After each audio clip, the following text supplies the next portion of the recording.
20-year-old Jessica Ross and her boyfriend, Treveon Taylor Sr., have an unimaginable story. Their attorney says the young couple was full of joy and anticipation for their first child. They came here to Southern Regional Medical Center for the delivery July 9th. According to the complaint, doctors had diagnosed Ms. Ross with diabetes a year earlier, making her a high-risk pregnancy, but she consistently went to appointments while she was expecting. The couple's attorney says after about 10 hours of labor, Jessica was fully dilated and ready for delivery of Treveon Jr. But according to the complaint, they say his shoulders got stuck in the vaginal canal. What wound up happening after that is just brutal. Dr. St. Julian came in and she, in the process of trying to deliver this baby, pulled on the baby's head and neck so hard and manipulated them so hard that the bones in the baby's skull, face, and neck were broken. According to the complaint, that is when Dr. St. Julian called for an emergency C-section. When the womb was open, the feet came out, the body came out, and there was no head.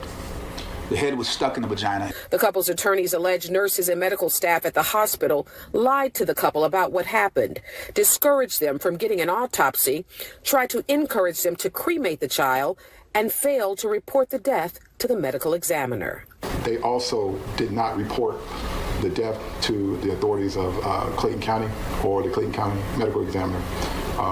This report was made by a funeral home, and after the funeral home waved the flag and alerted the authorities regarding this, it wasn't until then when Dr. St. Julian told the family what actually happened. Now, we reached out to Dr. St. Julian, but she declined to comment. We did hear from the hospital, however. Their statement reads, while our heartfelt sympathies go out to the family, Southern Regional Medical Center denies the allegations in the complaint referencing the hospital. Since this matter is in litigation, we are refrained from providing any additional information. Dr. St. Julian is not an employee of the hospital.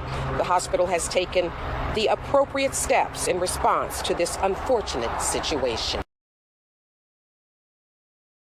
For sure warrant an autopsy paid for by the state or by the county.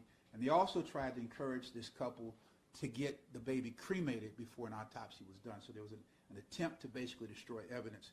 And Attorney Lynch is going to go more into detail about that. This case shines a much brighter light on an issue that is endemic to our society here in America. It's the disparities in terms of maternal infant deaths and injuries in young black mothers in America. There's a 2021 Blue Cross Blue Shield study that dealt with racial disparities in maternal health. In that study, they determined after deep scientific research that in majority black communities, these women have a 63% higher incident of having damage to themselves or their babies. These numbers are similar in the Hispanic community. And then when you take this high number, the numbers are even higher amongst young people between the ages of 15 and 24. As you can see, Ms. Ross is both young and black. So I'm going to turn this over to Attorney Corey Lynch. He's going to let you know more about our clients here. Attorney Lynch.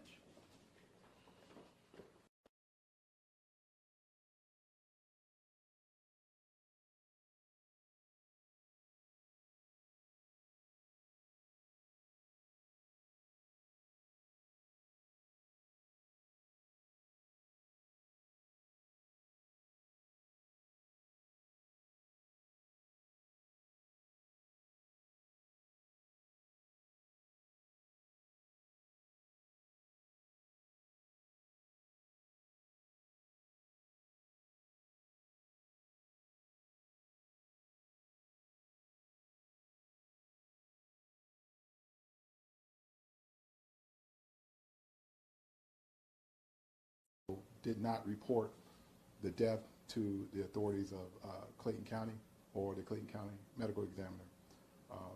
This report was made by a funeral home, and after the funeral home waved the flag and alerted the authorities regarding this, it wasn't until then when Dr. St. Julian told the family what actually happened.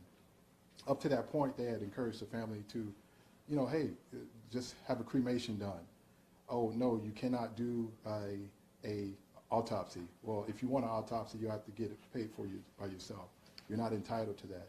They did everything in their power to try to not let the family know what actually happened on that date. And that's unfortunate. And there is a current investigation going on with the Clayton County Police Department and the Medical Examiner's Office, as well as the GBI, into the failure to report the death that happened and this incident.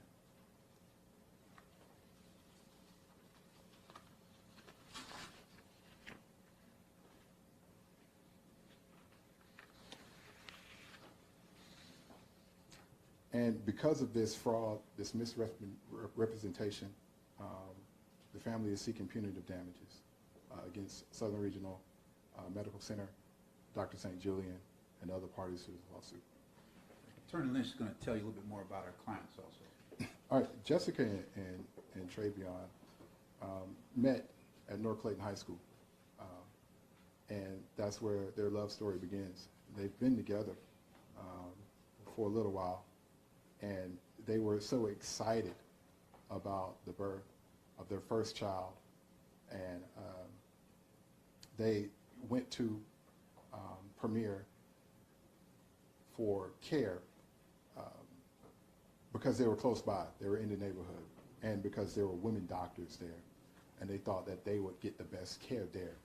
But unfortunately, their dreams and hopes turned into a nightmare that was covered up by Southern Regional Medical Center. And that's why we're here today. Thank you, Attorney Lynch. Let me just tell you very briefly, let me just tell you all about what happened, okay? On July the 9th, 2023, just a few weeks ago, Jessica and Treveon, they were excited. She was 37 weeks pregnant at that time, and they were really, really looking forward to the delivery of their firstborn child. Her water broke at about 10 o'clock in the morning on the 9th. Appropriately, she went over to labor and delivery over the Southern Regional. They admitted her and put her on an IV and gave her some medicine to basically progress the delivery. She labored for about 10 hours, and then probably around 10, or strike that, about 8:40 in the evening, she was fully dilated, and they told her to start pushing.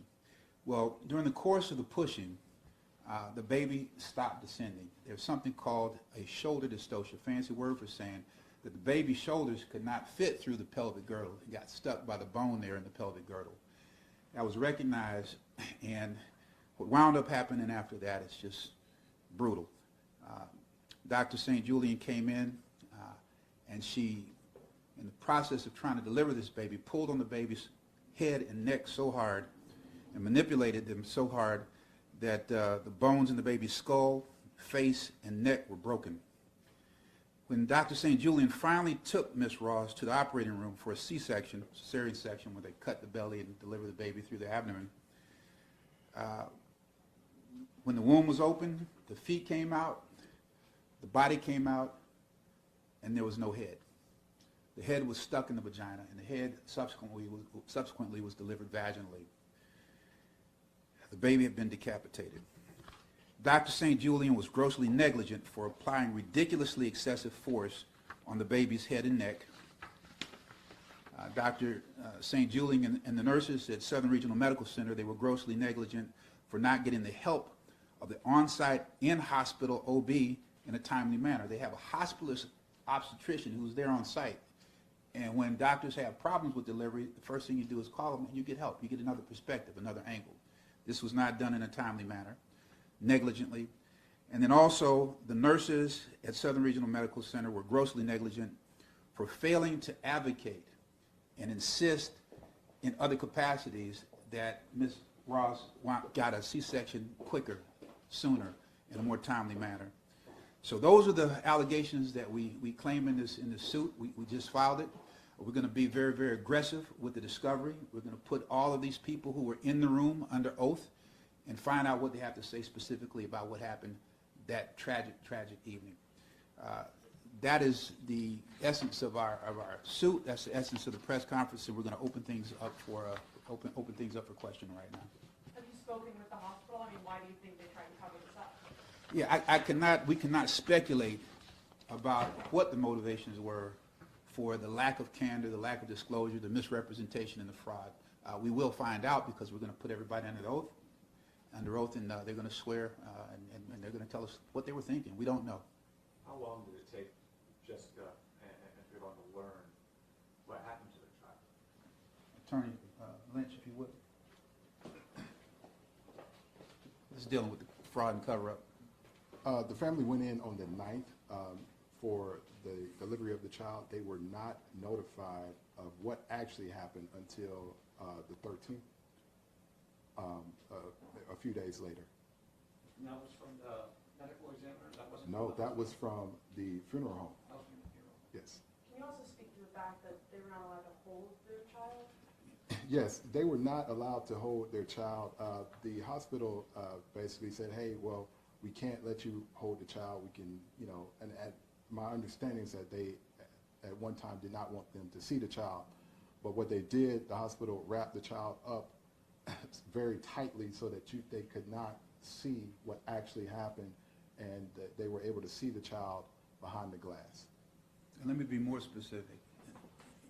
In an attempt to basically misrepresent and miscommunicate to the family, when they wrapped this baby up tightly, they propped the baby's head up on top of the blanket to make it appear as though the head was actually attached when it wasn't. So they actually saw the baby on the day of the delivery? The day of the delivery, it's my understanding that same day. So when I say same day, it kind of went from the 9th into the 10th. So the STAT C-section was called at about close to midnight. The surgery was over at 3 in the morning. The first conversation that Dr. St. Julian had with the couple was at about 5 in the morning, and that's when there was not total candor and disclosure at that time. The records reflect that Dr. St. Julian came in the next day and the next day after with the intention of actually telling the couple the truth. The couple reasonably didn't want to talk to her at that time, and finally, a day after she was discharged, there was a meeting that occurred 4 days after the delivery where Dr. St. Julian came clean. Just for clarity purposes, can you kind of go through the timeline of when the birth happened or the C-section, Sure. when they learned their baby did not make it, and then when they learned Okay, what actually okay. happened? And all of this is in the complaint, in the facts, but And can you step closer to the... yeah, all of this is in the complaint and it's in the facts, but the water broke at about 10 in the morning. They were admitted into the hospital at L&D at about 10 in the morning, 10:11 in the morning. The labor continued at about 8:40 in the evening. That's when she was fully dilated and she started pushing. All of the shoulder dystocia and the failure to sin occurred from 8:40 until about midnight. At about 11:49 p.m., after Dr. St. Julian had been manipulating the head and the neck and the like, trying to get this baby delivered, that's when she finally called for the STAT C-section. And they took Miss Ross from the labor delivery suite, which is a separate room. The operating room was just right next door. So they rolled through the doors, and then they proceeded and started with the C-section. The C-section, the baby was delivered at about 12:11. That's what the records show. You could go back to the complaint and just verify. But about 10 minutes after rolling the baby back there, the mother back there, the baby was delivered again. Half of the baby first, and then the head a couple seconds after that. And then at 5 in the morning, after the surgery was over at 3 in the morning. At 5 in the morning, that's when Dr. St. Julian came in and gave them the misinformation. Did your clients raise concerns during the delivery about how things were going, and did they feel like they were ignored because of their race? The answer is, in fact, yes. There's going to be more evidence developed in this, but my clients asked for a C-section much sooner than it was ever delivered, while the baby was viable. And I don't know if Jessica or Treveon are willing to talk about just what the emotional impact has been like.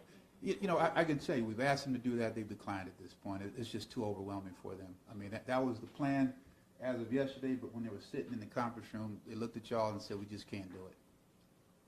Sorry, one more question. Did they feel like insurance or lack of insurance was playing into this at all in the decision not to go for a C-section sooner? No. All right. My law partner, Keith Lindsay, just has conclusionary remarks. Thank you, Ron. Hey, thank all of you for coming and attending this most important story. It is as horrific as it sounds. We're happy to email copies of the complaint to each and every one of you. We'll get with our paralegal Alexis for that. And then if you have any questions or requests for interviews, contact Ryan Julison. His number is 321-377-6877. Ryan Julison, and that's Julison @gmail.com. Again, thank you all for coming.